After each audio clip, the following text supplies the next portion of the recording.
hear the words climate change, do you feel anxious, confused, numb? The threat even greater than climate change is how powerless we all feel in the face of it.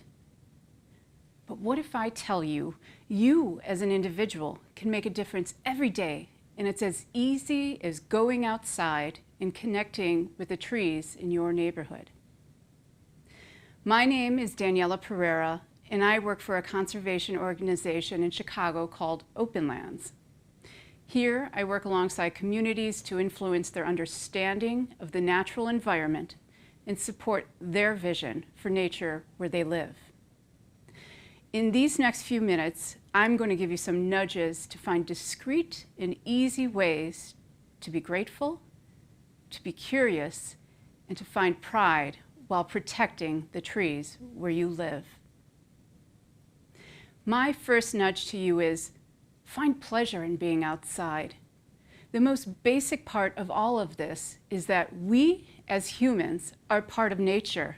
We don't exist in isolation. Use your different senses to guide you when you're outside. Touch the different tree barks. Stop and smell flowers and notice when they're at their peak of beauty. Sit and listen to the sounds of wind blowing through trees, or figure out which shrubs birds prefer to use in the winter. I've been curious about these large trees in my neighborhood. The really tall one is a cottonwood tree, and the one in front is a walnut. As you can see from this picture, they tower over the 3-story buildings. My family's standing at the base of these trees, and my very tall husband needs more than 4 of his wingspans to wrap around that cottonwood. What fascinates me is how popular the space around these trees is. This is where people picnic, lay down and read books, and where the high school soccer team meets to stretch and relax before practice. In 1961, the Park District was going to remove these trees to make a 4th baseball diamond, even though the community only requested 2 diamonds. These trees were saved because of a neighbor named Nancy Hayes. Nancy used her photography and advocated the Park District to realize that the community wanted to keep the trees and use the park for something other than just baseball. These trees have survived another 60 years because of Nancy. Professor and ecologist Robin Wall Kimmerer said, "We are showered every day with gifts, but they are not meant for us to keep. Their life is in their movement, the inhale and exhale of our shared breath. Our work and our joy is to pass along the gift and to trust that what we put out into the universe will always come back." You don't have to tie yourself to a tree to save it. You could, but you could focus on discrete ways that add up to make widespread reform. So my second nudge to you is be curious about trees. Learn the names of the trees right around your house. There's an app I like called iNaturalist, where you could take a picture and learn its name. They become like someone you recognize. These trees become a literal anchor that moors you to your surroundings and your neighborhood. Trees help you establish place, and attachment to place encourages people to actively protect and engage in positive environmental behavior. Trees are part of natural climate solutions. Protecting trees will help us to deliver on the Paris Climate Agreement while also cleaning our air and water. Recently, a tree census led by the Morton Arboretum looked at the regional changes in tree canopy over a 10-year period. In suburban Cook County, the tree canopy increased to 30%, and this is actually pretty good.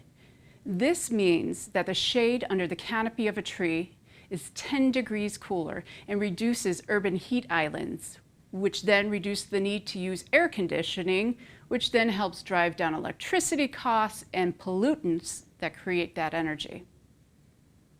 Trees in Cook County provide us with $140 million in air quality benefits alone, which is $20 million more than the entire budget for the forest preserves of Cook County. Tree canopy cover is not the same in all neighborhoods. Wealthier areas tend to have a healthier tree canopy than neighborhoods that were traditionally redlined. These inequities continue because forestry work is under-resourced with no long-term strategy or protections for trees. The canopy cover of Chicago is not as good as Cook County. It went from 19% in 2010 to 16% in 2020. This ranks Chicago's tree canopy as one of the lowest for a major city in the United States. Just looking at street trees alone, an average of 10,000 street trees have been removed every year since 2010. Imagine a city block that has 15 trees on both sides of the street. The equivalent of removing 10,000 street trees a year would be like cutting down all the trees on Western Avenue from Howard Street and Rogers Park south for 20 miles to 95th Street in Beverly, and then coming back up Kedzie 20 miles. This is what happens every year in Chicago for the last decade. Sometimes trees do need to be removed. However, many of the healthy live trees that were removed were the bigger trees that provided more of the shading and benefits. Did you know that all the trees in the forest preserves, parks, and on your block belong to you? They are our public good and belong to all of us. If you want to keep healthy trees in your community, then you get to decide that.